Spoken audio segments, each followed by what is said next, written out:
Hello, my friends. There are moments in life when it feels like the doors just keep closing. You prayed for that job and it went to someone else. You thought that relationship was the one and it fell apart. You had a plan, a timeline, a picture in your mind, and now it's all scattered on the floor. You look around and think, why Allah, what happened? I was trying, I was making dua, I was doing my best. Why didn't it work out? What you may not realize is that in the unseen, behind the scenes of your life, Allah is working on something far greater than anything you had on your little list. You're crying over what you lost, while Allah is designing what you're about to gain. I want to talk to you today on this topic. Allah is preparing something bigger than you can imagine. Maybe right now you're in a season of waiting. Waiting for a job, waiting for marriage, waiting for a breakthrough in your business, your health, your family. You see delays, but Allah sees preparation. You see rejection, but Allah sees protection. You see a dead end, but Allah sees a new beginning. There's a verse in the Qur'an where Allah reminds us that sometimes we dislike something, but it's actually good for us, and sometimes we love something, but it's not good for us. Allah knows, and we do not know. That means Allah sees the whole picture. You see one page of the story, Allah wrote the entire book. Some of you are judging your future by your current chapter. You're looking at the hardship you're in right now and saying, this must be my life. This must be all there is for me. No, this is just a page, not the ending. This is a hallway, not the destination. This is a test, not a verdict. When Allah closes a door, it's never to leave you out in the cold. When Allah says, not yet, it's not never. It's, I'm preparing something better. When Allah removes people from your life, sometimes He's just clearing the path for the ones who will love you, respect you, and lift you in iman. You have to make this shift in your heart. From why is this happening to me? To what is Allah preparing for me? Let me tell you, Allah is not limited by your circumstances, your qualifications, your past mistakes, or your present fears. He is Al-Qadr, absolutely capable. He is Al-Alim, He knows every tear, every disappointment, every sleepless night. And He is Al-Hakim, perfectly wise, never late, never early, always on time. Some of you are thinking too small about your life. You're asking Allah to fix a small problem, but Allah wants to transform your entire story. You're asking for a way out, and Allah is planning a way up. You're asking for survival, and Allah is planning for you to thrive. Don't let a season of hardship convince you that Allah has forgotten you. Even when nothing is changing on the outside, everything can be moving on the inside and in the unseen world that you cannot see.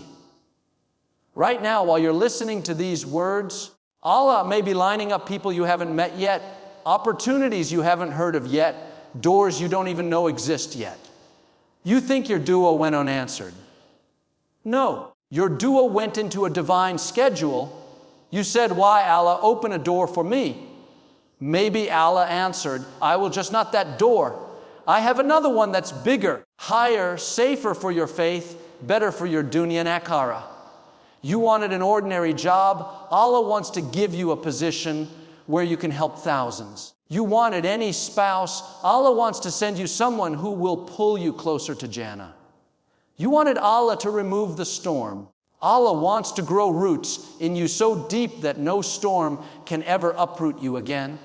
But here's the key. While Allah is preparing something bigger than you can imagine, you have to prepare your heart to receive it. You can't walk into a new season with an old mindset. You can't step into big blessings with a small, defeated view of yourself. Stop saying, nothing ever works out for me. Start saying, Allah is planning something good for me, even if I don't see it yet. Stop replaying everything you lost. Start anticipating everything Allah is still able to give. Your waiting time is not wasted time. Your tears are not meaningless. Your patience is not ignored. Every time you say, Alhamdulillah, in hardship you are building a future you'll one day be grateful for. Every time you choose tawakkul, trust over panic, you're stepping closer to what Allah has written for you. So as we begin this journey together today, I want you to say in your heart, "Why, Allah? I may not understand this season, but I trust your plan. I believe you are preparing something bigger than I can imagine. When something you deeply want is taking longer than you hoped, the first whisper from Shaitan is, 'See, you're being punished. Allah is ignoring you.' But delay is not the same as denial. In the language of faith, delay often means you're not being rejected, you're being prepared. Allah knows where He's taking you, and He knows what kind of heart, character, and maturity you'll need when you get there. Think of how a strong building is made.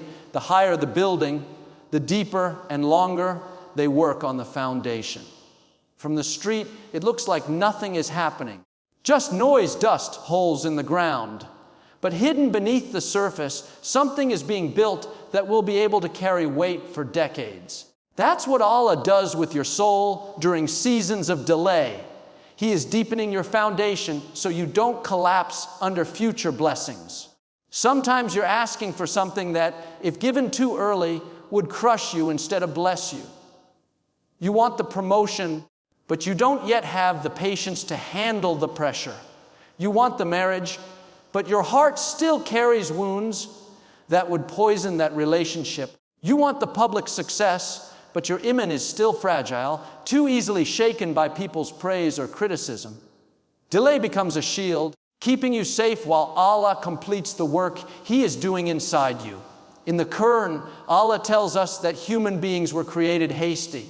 We want everything now, but Allah is Al-Halim, the most forbearing, the one who is never rushed by our anxiety. He is not only thinking about how quickly you can get something, He is thinking about how completely you can benefit from it in this world and the next. What feels like late to you is precisely on time in His perfect plan. Every day of waiting can either make you bitter or better. The difference is how you talk to yourself in the delay. If you keep repeating, "Nobody helps me, nothing changes, I'm cursed," you are poisoning your own spirit. But if you say, "My Lord is preparing me, I don't see the full picture, but I trust the artist," you turn the waiting room into a classroom of iman, sabr, and tawakkul. Look back at your life. There were doors you wanted so badly that you cried when they stayed shut. Later you realized that if those doors had opened, they would have taken you to people, environments, or habits that were toxic for your faith and future. At the time, it felt like pain. In hindsight, you can see it was protection. That same wisdom is at work in your current delays, even if you cannot yet see the details.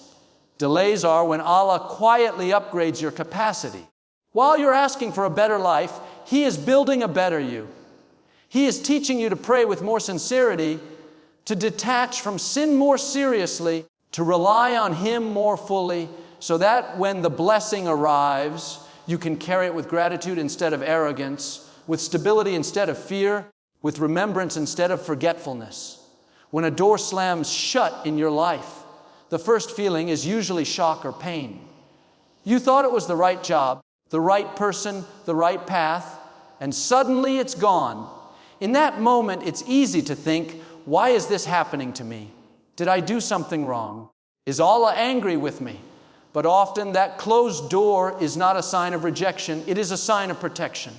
Allah, with His perfect knowledge, sees what you cannot see, the hidden consequences, the unseen harm, the long-term damage that would have come if that door had stayed open. You see the surface, Allah sees the layers beneath. You see a smiling employer, Allah sees the toxic environment, the compromises in faith, the spiritual erosion waiting behind that contract. You see a charming person, Allah sees the future arguments, the heartbreak, the distance from your deen that would slowly creep in. You see a quick opportunity for money, Allah sees the subtle harem, the dirt that will stain your provision and your peace. When Allah blocks that door, it might hurt your feelings, but it is saving your future. Think of a child running towards a busy street. The child is excited, laughing, feeling free, thinking, "This is fun." The parent suddenly grabs the child and pulls them back. From the child's limited view, that grip feels harsh, restrictive, unfair. They might cry, Feel upset? Think, why won't you let me go? But the parent is not being cruel, they are being protective. Their love expresses itself not only in giving, but in stopping. In the same way, Allah's mercy sometimes comes to you as a block, a barrier that leaves you confused in the moment, but safe in the long run. Closed doors also redirect you to what truly belongs to you. If every door you knocked on opened easily, you might settle for average opportunities, half-healthy friendships, and shallow levels of faith. When a door closes, it forces you to move, to look again, to ask again, to raise your standards and your dua. Many people only discovered their real path in life because the path they wanted was firmly shut. That rejection letter pushed them to start a business. That broken engagement turned them towards self-healing and stronger iman. That failed plan pushed them to a better country, a better career, a better version of themselves. In the unseen, Allah knows the timing of every door that will open for you, who you will meet at that job, what you will learn in that city, how your heart will grow in that marriage. When He says no to one thing, it's because it clashes with something better He has written for you. You may feel like you're being left out, but in reality, you're being filtered out from places that don't match your destiny, your dignity, or your dua for a life that pleases Him. There are dreams you hold so tightly that they almost define you. You imagine your career, your marriage, your home, your level of success, and you think, if I can just get that, I'll be fulfilled. But what you imagine for yourself is based on limited information. What you've seen, what you've heard, what you think you're capable of, and what you think will make you happy. Allah's knowledge, however, is not limited by any of that. He knows every chapter of your past, every detail of your present, and every moment of your future, down to the conversations you haven't had yet and the choices you haven't faced yet. He knows which success would bring you closer to Him and which would quietly pull you away. He knows which heartbreak would break you and which one would actually rebuild you. Sometimes you're asking for something that looks perfect from your perspective, but Allah can see the cracks you cannot see. That person you want to marry might look religious now, but Allah knows who they will be 5 years from today. That city you want to move to might seem full of opportunity, but Allah knows the loneliness, the temptations, and the pressures that would surround you there. So when your plan doesn't match His decree, it's not because He is against you, but because He can see beyond you. This is why the believer's heart learns to attach more to Allah than to specific outcomes. You still plan, you still dream, you still make dua, but you add, if it is good for me in my religion, my life, and my ultimate end. You're not lowering your standards, you're raising your trust. You're saying, "Lie Allah, I have a vision for my life, but I believe your vision is better than mine." If you only ever received what you could imagine, your life would be very small. Some of the greatest blessings in your life right now are things you never specifically asked for. The friend who showed up unexpectedly. The opportunity that came out of nowhere. The skill you discovered after a setback. These were written for you before you even knew how to make dua for them. That's a glimpse of how far Allah's knowledge of your future goes beyond your own goals. When Allah holds you back from something you're begging for, it may be because He knows your soul is capable of more than you're asking. You pray to escape difficulty, and He writes for you growth within that difficulty. You pray for a door to open, and He writes for you the strength to build a better door. Your vision stops at comfort. His plan aims at your completion. Knowing this doesn't remove pain, but it changes how you carry it. Instead of feeling abandoned when things don't match your timetable, you remember there is a Lord who already knows how each delay, each redirection, and each surprise will shape who you become, and where you finally arrive, the words you repeat in your heart shape how you experience every test. When something painful happens, the most natural reaction is, why me? Why did I lose this? Why did they betray me? Why is my life so hard while others seem to have it easy? That question comes from a place of shock and hurt. And Allah understands that hurt. But if you stay in, why me? You stay in a place of confusion, resentment, and self-pity. Your focus is on the wound, not on the wisdom behind it. When you start asking, what is Allah preparing for me? You are not denying your pain, you are directing it. You're choosing to believe that your life is not random, your trials are not pointless, and your tears are not invisible. Instead of seeing yourself as a victim of circumstances, you begin to see yourself as a student in Allah's school of growth. Every event becomes a lesson. Every delay becomes a workshop. Every heartbreak becomes training for a deeper level of strength and tawakkul. Why me? Assumes the worst, that you are singled out for suffering. What is Allah preparing for me? Assumes the best, that you are singled out for a greater plan. That shift is not just positive thinking, it is an act of worship. It is Hazanaz Zanbillah having a good opinion of Allah. You are saying, my Lord is more merciful than I can ever imagine. If He allowed this, then somewhere in this storm is a seed of mercy, even if I can't see it yet. Think of someone in training for an important mission. Their schedule is tough. The workouts are intense. They're pushed to their limits. If they keep asking their trainer, why me? Why are you so hard on me? They will feel attacked. But if they understand, I'm being prepared for something big, they will still feel the pain, but they'll carry it with purpose. The same difficulty, but a different meaning. Your tests work the same way. Your Lord is not just testing you, He is preparing you. When you say, what is Allah preparing for me? Your eyes start searching for benefits instead of only counting losses. You notice how a disappointment humbled you, how a sickness softened your heart, how a setback forced you to make sincere dua after months of heedlessness. You recognize that the person you are becoming through this hardship may be more valuable than the outcome you were chasing before the hardship arrived. This mindset doesn't magically fix everything around you, but it transforms the battlefield inside you. Shaitan wants to use trials to push you into despair, to make you question Allah's care for you. By changing your question, you block that door. You turn every, why is this happening, into how is this shaping me? What doors might this be opening that I cannot see yet? What qualities is Allah growing in me that I'll need for the future I keep asking Him for? Right now, you might be in a chapter of your life that feels dark, confusing, or painfully slow. Maybe it's a chapter of loneliness, a chapter of financial struggle, a chapter of failed plans and silent nights where your dua feels unanswered. It's easy to look at this one chapter and assume, this is my story. This is who I am. This is all I'll ever have.